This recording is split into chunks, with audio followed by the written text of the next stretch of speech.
তো hello guys, আসার সময় ভীষণই মন খারাপ করছিল। এই দেখো হাওড়া স্টেশন, আর এই দেখো বাহা বসে আছে কাছের মধ্যে মুটু হেলান দিয়া।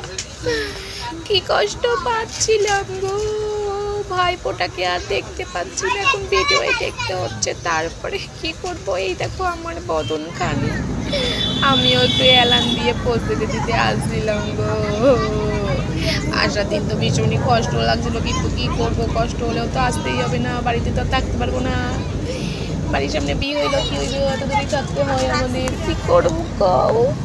তারপরে এই দেখো ঠ্যাংজুলে দুই বান্দর নামার সময় এই সিনটা করেছিল, দেখো এই দেখো। তারপরে কিন্তু আসলাম তার একদিন পরে হচ্ছে ওর বার্থডে ছিল। এই দেখো অন্ধকারে বাজে কি একটা ক্যান্ডেল লাইট বার্থডে হবে, লাইট চলে গেছিল যদিও সেই তো সেই সময় কেকটা ডেকোরেট করছিল ওখানটায় বসে বসে। কেক নিয়ে আসার পরে কি করবে না করবে, বেলুন তো লাগানো হয়ে গেছিল আগেই। তারপরে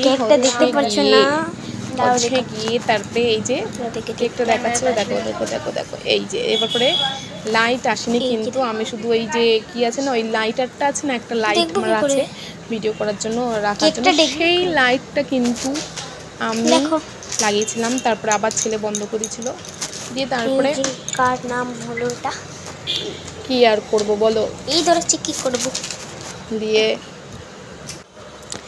তারপরে বলছিল ক্যান্ডেলগুলো লাগিয়ে দিতে। ক্যান্ডেল লাইট ডিনারের লাইট বন্ধ করে কেকে বার্থডেতে কেক মানে মোমবাতি ফু দেয়, কিন্তু এখানে তো উল্টো হচ্ছে, ক্যান্ডেল লাইট বার্থডে হচ্ছে। ওরে বাবা, তারপরে তো অনেক কষ্ট করার পর লাইট আসলো। এই দেখো ভিডিও কল করছিলাম আমার ভাইপোর সঙ্গে, তারপরে সেই ভিডিও কলের রেকর্ডিংটা হচ্ছিল না দেখে আবার সেই কেটে গেল। তারপরে দেখো এই যে তারপরে আবার একটু নিয়ে করলাম, আবার কেটে গিয়েছিলো। দিয়ে তারপরে অনেক কষ্ট করে তারপরে সেই কেক কাটার সময় কিন্তু আমি হচ্ছে ওর সঙ্গে কথা বলতে পারিনি। তারপরে এই দেখো এই যে কেক কাটছে, তখন মোমবাতি ধরিয়ে দিয়েছে, ফোন করেই যাচ্ছি, ফোন হচ্ছেই না।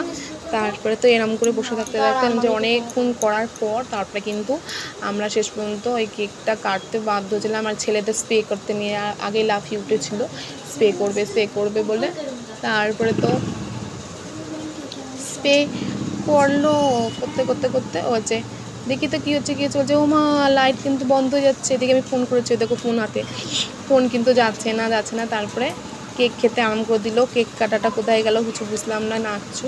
তারপরে এই যে চলে আসলো আমাকে খাওয়াতে, তাই আমি বললাম তুই ভাইকে খাওয়া।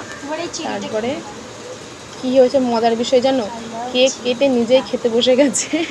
তারপরে সমস্ত কেক খেয়ে নিতে, লাস্টে ভাগে আমি একটাই পেয়েছি, পরের দিনই এক খালি পড়েছিল, সেখান থেকে আমি একটুখানি খেয়েছিলাম। এই দেখো কেক নিয়ে বসে পড়েছে, আর আমাকে এইটুকুনি কিন্তু দিয়েছিল। তারপরে আমি আর ভিডিও করতে আর দেখিনি যে কেক নাই, ঠিক আছে কী আর করা যাবে বলো। তারপরে আর কি করলাম, দিয়ে আমি একটু ওই খেতে ভিডিও করছিলাম, শাড়ি পরেছিলাম সেদিনকে বার্থডেতে মেয়ের। আর কি বলে তোমাদের বলতে ভুলে যাচ্ছি, কেকটা কিন্তু আমার অতটা ভালো লাগেনি, কেন হচ্ছে চকলেট কেক আমার একটু ভালো লাগে না। অন্য ক্রিম দেওয়া যদি স্ট্রবেরি থাকতো, অন্য কিছু থাকতো সেটাতে ভালো লাগতো। কী করবো বলো, দিয়ে আনিনি, দিয়ে সেটাই খেলাম কষ্ট করে, আর কি করব। তারপরে তোমরা কি বলবে বলো।